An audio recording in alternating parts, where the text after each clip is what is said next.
Cher lecteur, je profite du peu d'encre qu'il me reste pour partager l'étrange expérience que j'ai vécue en cette journée glaciale du 3 janvier 2026, en espérant ne pas être interrompu au milieu de mon récit.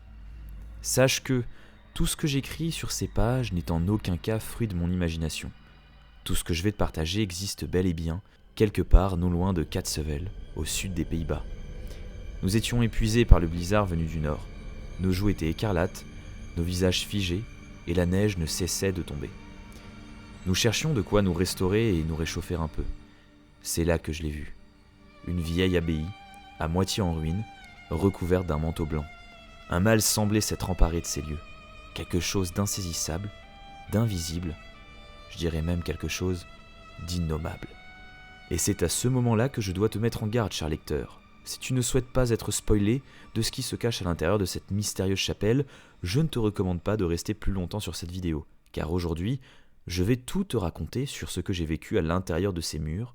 Aujourd'hui, cher lecteur, je vais t'emmener avec moi découvrir ce lieu unique au monde, Danse Macabre.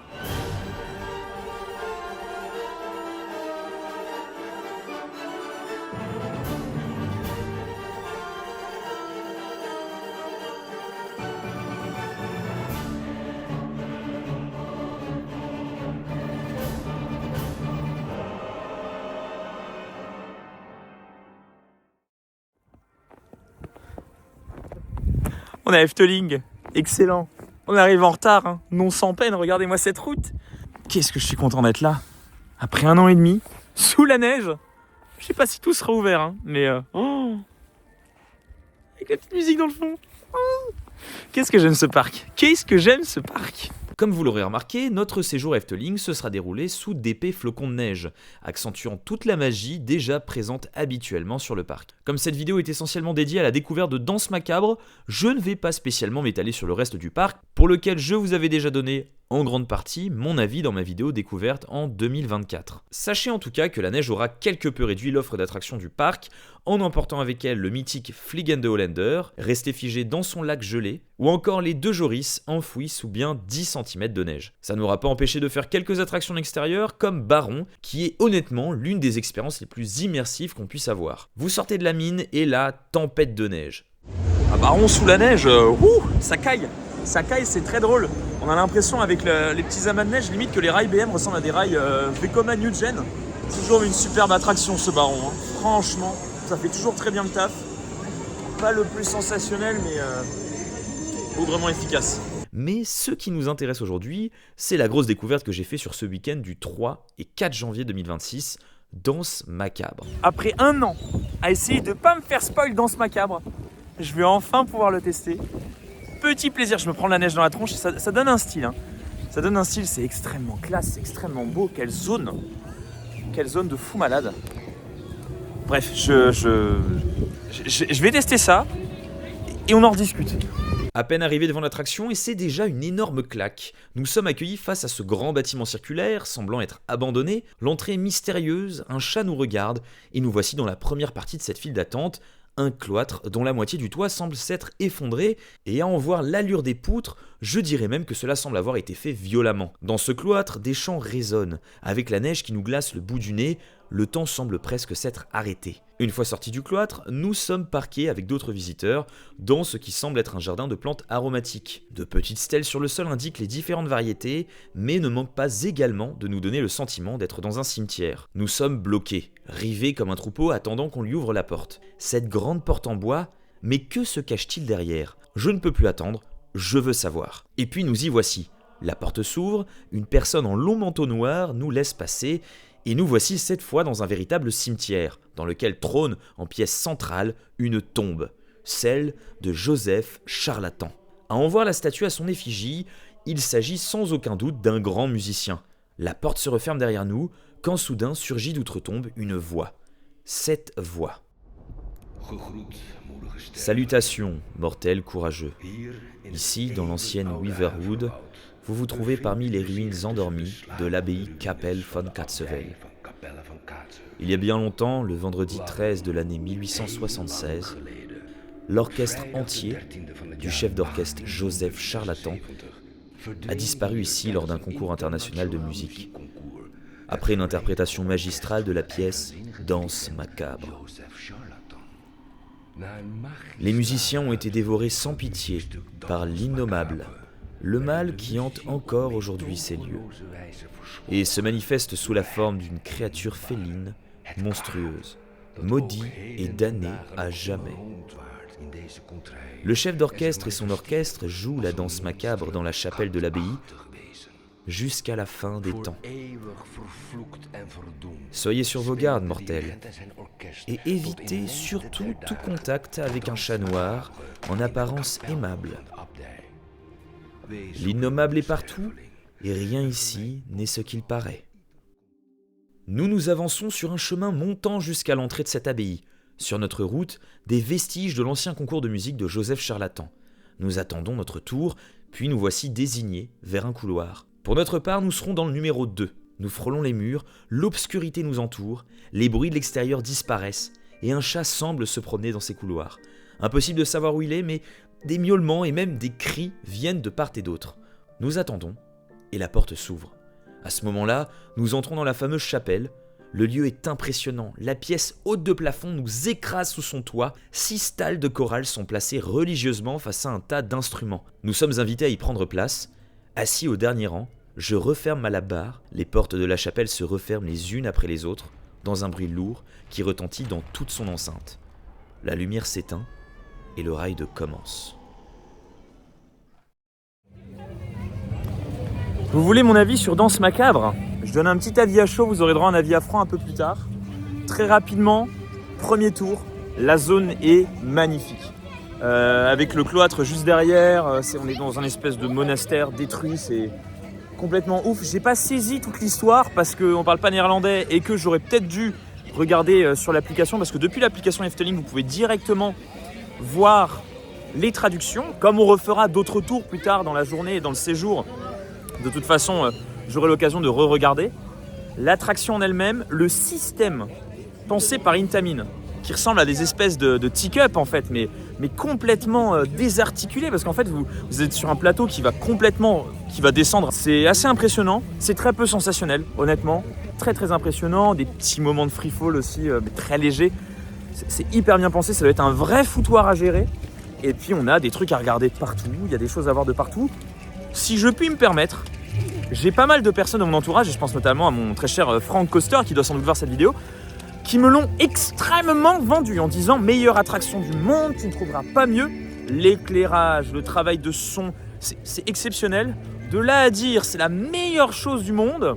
Et oui, je suis sorti de Danse macabre sans être choqué, comme ce qu'on avait pu me vendre. Mais c'était sans compter sur ce tour de nuit qui m'aura fait changer d'avis sur cette attraction. On l'a refait tout devant, même Nacelle 2, mais premier rang. Et je pense qu'il faut le refaire en fait dans ce macabre. Je pense que c'est vraiment ça, c'est une attraction, vous l'appréciez pas forcément la première fois. Et une fois que vous avez capté le truc, c'est du génie. Excellente attraction, en fait c'est énorme banger. J'ai la vision, ça y est. En tout, nous aurons fait 3 tours de Danse macabre sur notre séjour. Et ce que je peux vous en dire, en avis plus à froid, c'est que c'est un pur chef-d'œuvre. Pourquoi ? Bah déjà la zone en elle-même. 2 jours c'est du poulet, 2 nuits ça prend tout son sens, et si vous avez la chance de le faire par jour de neige, c'est juste époustouflant. Ça fait partie de ces attractions qu'on ne peut pas imaginer sans sa zone et sans sa file d'attente. Elles font partie intégrante de l'expérience. La tension monte, notre curiosité est gonflée à bloc, et la storyline vient couronner le tout. Et c'est, je pense, un autre point qui fait de Danse macabre un chef-d'œuvre. Sa storyline lui donne une crédibilité folle. Précédemment, je vous ai passé l'extrait de la storyline que vous entendez dans la file d'attente, mais le lore va bien plus loin, avec notamment toute une série de vidéos créées par le parc sur le making-of de l'attraction, que je vous invite fortement à les regarder si vous ne l'avez pas déjà fait. L'univers est crédible, bougrement bien pensé, une histoire comme on aime en retrouver chez Efteling. À notre premier tour, on n'avait effectivement pas pris la peine de traduire avec l'application ce que disait la voix dans le cimetière. Et c'était une grossière erreur de notre part. Le soir en y retournant, on a lu la traduction et pendant le tour, tout faisait enfin sens. Vous voyez littéralement des fantômes tués par ce fameux innommable, cette force du mal, et ces fantômes sont condamnés pour l'éternité, on parle pas de 50, 100 ans, même 1000 ans, non, carrément l'éternité, à jouer et rejouer en boucle cette musique. Et quand vous refaites Danse macabre, vous revoyez exactement le même spectacle, et c'est logique puisque ces fantômes le jouent pour l'éternité. Et chaque jour, des visiteurs iront faire cette attraction, Et chaque jour, ces fantômes joueront exactement la même musique. Juste fascinant, effrayant et bien trouvé. Un thème spooky comme on en voit malheureusement trop peu dans les parcs d'attractions, mais c'est justement cette rareté qui fait de Danse Macabre un petit bijou. Si je rentre un peu plus dans le ride en tant que tel, alors je vous ai parlé du ride system qui est une pépite et unique au monde, mais la mise en scène à l'intérieur est juste parfaite. On démarre sur un ton pesant, inquiétant, presque effrayant, on comprend très vite que le chat est bel et bien l'innommable dont on nous avait parlé plus tôt. Les lumières s'éteignent, la tension monte, on n'attend qu'une chose, savoir ce que nous cache cette attraction. Et là, on est comme réveillé par cette animatronique qui sort de l'orgue, la pièce maîtresse qu'on n'attendait pas vraiment. Parce que nos regards étaient initialement rivés vers l'élément central avec ce tas d'instruments, mais pendant qu'on était dans le noir, nos nacelles se sont tournées pour voir le fantôme de Joseph Charlatan apparaître. Un fantôme designé dans un style bien Efteling comme on aime. Ce fantôme qui semble sans vie, sans émotion lorsqu'on ne connaît pas la storyline, mais pour lequel nous avons presque de la compassion une fois qu'on a tout le contexte de l'attraction. Et puis là, c'est littéralement un bal de 2 minutes, il y a des éléments partout, on en découvre en haut, en bas, en dessous quand le plateau se baisse, on pourrait presque penser que c'est un poil trop court, mais honnêtement, je pense que si on faisait durer l'expérience ne serait-ce que 30 secondes de plus, il y aurait le risque de lasser quelques visiteurs sur la dernière partie, et je m'inclus clairement dedans. La musique, le rythme des rotations, tout monte crescendo comme un véritable chef-d'œuvre musical. Et puis tout se termine avec une montée finale, quelques secondes de suspens,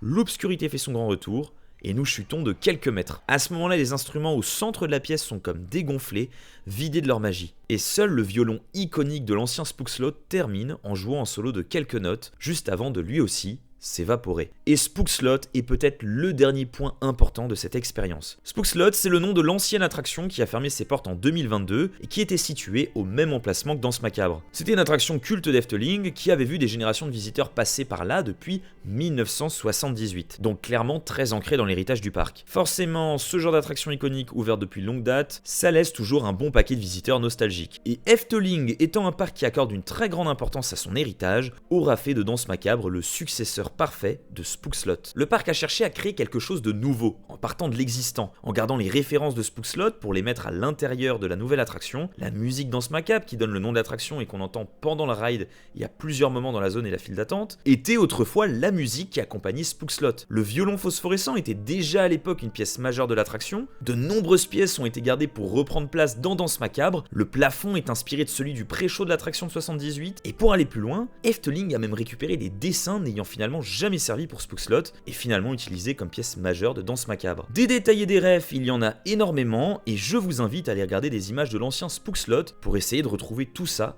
dans Danse Macabre. Alors voilà, depuis l'ouverture fin octobre 2024, je n'avais pas eu l'occasion de retourner à Efteling. Ça faisait donc plus d'1 an que j'attendais pour faire Danse Macabre et plus d'1 an à fuir comme la peste toute image pouvant me spoiler l'attraction.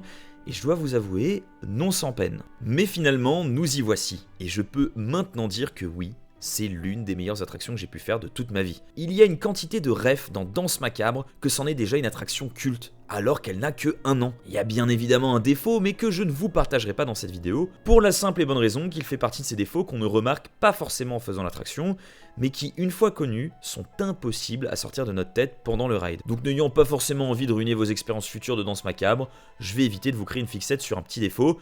En tout cas, sachez qu'il y en a un. Plus largement, Efteling s'est une fois de plus imposé à moi comme la claque européenne. C'est certes pas un parc avec des zones hyper cohérentes, contrairement à un Europa Park, Fantasyland ou même Disney, mais plutôt un parc d'attractions très agréable, bien entretenu, dans lequel on va retrouver des histoires variées, des modèles d'attractions différentes, un peu partout dans le parc, faites avec soin et passion. Plein d'histoires à découvrir tout au long de ces allées, et c'est pour ça que j'adore Efteling. Bon, et puis ajoutez à ça les musiques du parc qui sont globalement exceptionnelles. On aura d'ailleurs eu l'occasion dans notre séjour de découvrir le spectacle du soir Caro, qui n'est pas compris dans le billet d'entrée, mais que je vous recommande clairement d'aller voir. C'est beau, c'est poétique, ça reprend de nombreuses références du parc qui vous feront sourire si vous êtes amateur de l'univers d'Efteling, et je dois avouer avoir versé ma petite larmichette à certains moments. Donc on est clairement sur un spectacle qui ne m'a pas laissé indifférent. Nous aurons par ailleurs séjourné dans l'hôtel Bosrich, si je prononce bien son nom, qui est un hôtel à la hauteur de ce qu'on peut attendre des hôtels d'un parc comme Efteling. On retrouve la patte du design du parc avec un bâtiment d'entrée aux petits oignons et un château sur le lac central qui rappellera le style du diorama